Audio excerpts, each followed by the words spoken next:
to my channel. Today is day 16 of Sewtember. What will we do today? Well, I thought it might be time for a little bit of IQ designer know-how.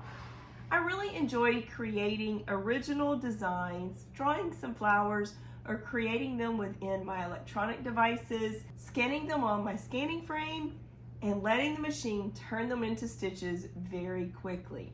I've created a little purse with this process, so I thought I would walk you through how I created this design from my drawing and scanning it with my scanning frame.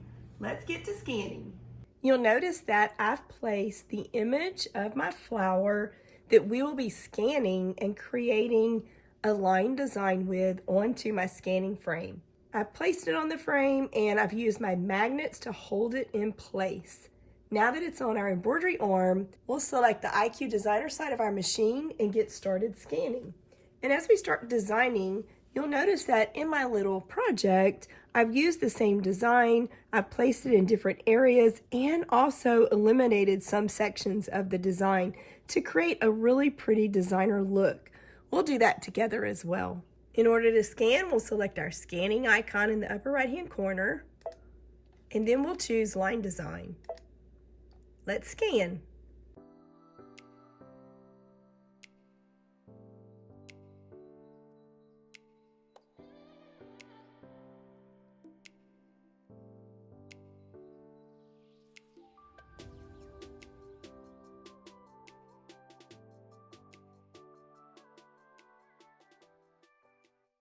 You'll notice that we have the image on the background area of our screen. You'll see that we have little circles in the upper left-hand corner and the lower right-hand corner. We want to crop that image as close as we can. So we'll just drag that up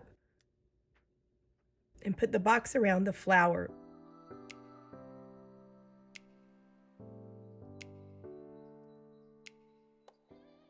If you'll notice on my machine, this area here at the bottom, guys, so sorry today that my voice is getting a little rough, but we are gonna make it through. Here you notice that I can select my line property on the Baby Lock Solaris Vision. If we'll select it here, we can actually change this to a straight line. You can do it later, but you also can do it right here before we go to the next screen. We'll select OK. There you see it. We'll set it. And now you see it on the workspace. Now that we have our scan on the workplace, I'll shade out the magnets so we won't have to look at those just by changing the opacity on the screen itself to a lower level. You'll notice that I have my image on the background, and what I want to do next is just duplicate it. That way, later on, I can paste it and use it to create the other two flowers that I would like to create. But before I do that, let me give it a test. Sometimes when you scan an image like this, if the outside lines are not thick enough on your image when you scan it, you might have some holes. Let's see if we have holes. I'll just highlight my fill cup for my fill design and just place my cursor on the screen and touch outside the flower. Well, one of my little petals it has a hole in it because you'll notice that it left some of that fill in that area. So let's undo. And we're going to go find that hole. That'll be a good little exercise for us.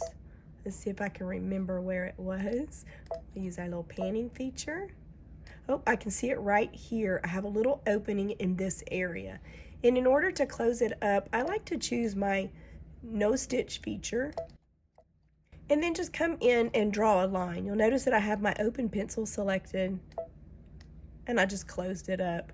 You also can come in here and edit out the little extra areas if we need to.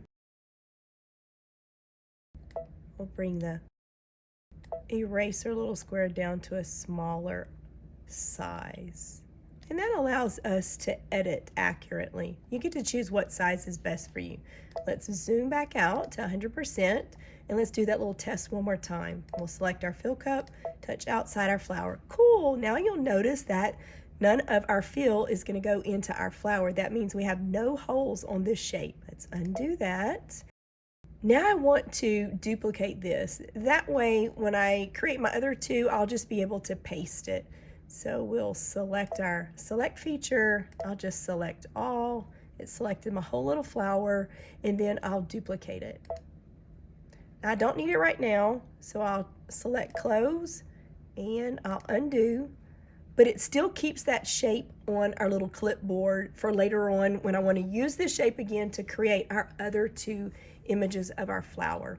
We'll select our stamp key, we'll grab an outline square, and then we'll just size it. We're just creating randomly here just to give you the idea of how I created my little purse option. We'll make this square into a rectangle. That looks good. We'll select OK. Now let's select our little flower once again. We're going to move it up into this area. So we'll use our selection features. And this allows me to select it with a box. And now we'll just move it up. Okay, I like the way that one's positioned. Now let's paste our other one. There's our second one. I'm going to move it down here out of the way. We'll also use our pasting feature that we can actually just grab a little bit of a square out of this piece, a little piece out of it. We'll start in the upper left-hand corner and just come down and select a portion of it. Let's move that out of the way, and then we'll get rid of all of this. We'll use our eraser. I'll use my square, and I'm going to bring that eraser up to a really large number, and we can erase it quickly.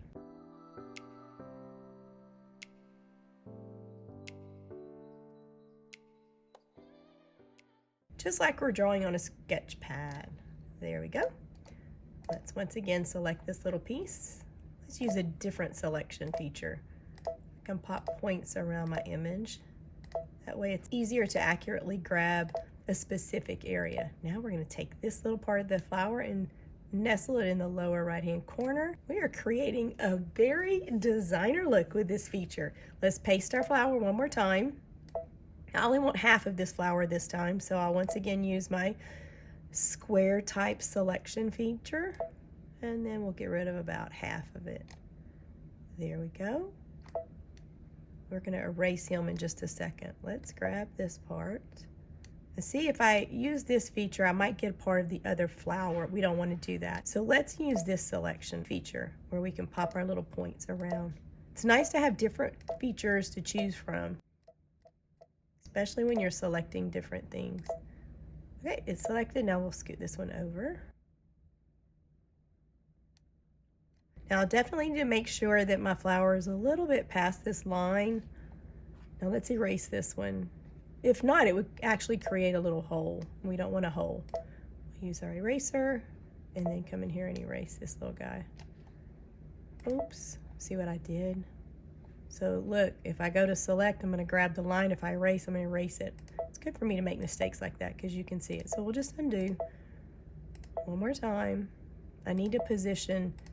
This is going to take a few little undos. There we go. Now that we have this one, let's move this over here so that it's not on top of the line. Whenever you place things together, they become kind of, if you think about it, one piece. Now once again, we'll select this little flower. We'll use our little point-to-point feature. I can get really specifically in that area. Now we'll select this little flower again and erase it.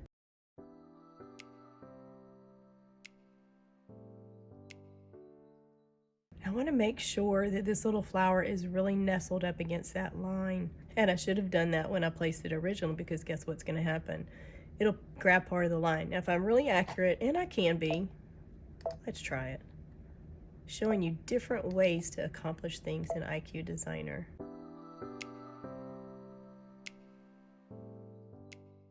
All right, so let's grab our selection feature again, our little point-to-point tool. We'll go all the way around. I'm going to get really close to that bottom line, but I don't want to touch the bottom line. See how I'm underneath that flower? Now we'll slide over with the slider feature all the way over so that I know I'm past the little flower. And then we can close it. Now let's zoom out. I like the fact that there's more than one way to do things. And I will position this little flower so that it's really up against that line. And then I could come in and zoom up really close and erase any of the sections that are beyond the line, Let's zoom up and just make sure that I'm up against the line. Notice how I'm using the sliders when I zoom. You can use your pan feature, but you can also use these little sliders. Yep, I'm past the line over here, the rectangle that we created, and I'm below it here at the bottom also. Okay, that looks good. Let's check on this little guy over here on the side too, now that we're zoomed in. Ooh, I have a little hole here. So we're gonna do the same thing. Hopefully y'all are enjoying this process. I wanna position it to where I can see the whole little side if I can. If not, we'll move around as we go. Okay, we need our select feature again. We'll use our point-to-point tool. Get right up against the line. Let's come all the way down here. There we go. A little accurate know-how here in this tutorial today. A little bit further, and now we'll just go around the flower till we've selected the whole thing.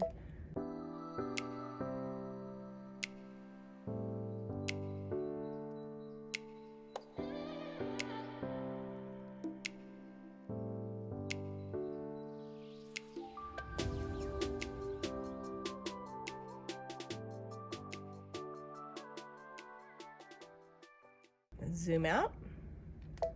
Let's go to 200%, and then we'll just scoot it over just to make sure that we're past that line. Okay, I think we're past it.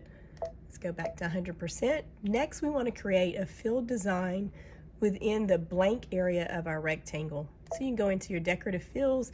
You can choose any of them that you would like, that you have available to you. I just upgraded my Solaris to the Solaris Vision, so I actually have some extra designer fills. Let's select this one. This might be really fun. We'll select OK. And OK once again, highlight our fill cup, touch in the rectangle, but on the outside of the flowers. And there you have it. Notice now that we've created a line design with our flowers and a fill all on these other areas. How pretty is that going to be on a designer little item that you created using your IQ designer features? I hope this tutorial was helpful for you, and who knows, maybe we might do a little project class in the future that really covers some of these things a little more up close. Thanks for watching. Make sure you show your sew on Instagram and hashtag Sewtember. Join our Facebook group, and I can't wait to see you tomorrow for day 17.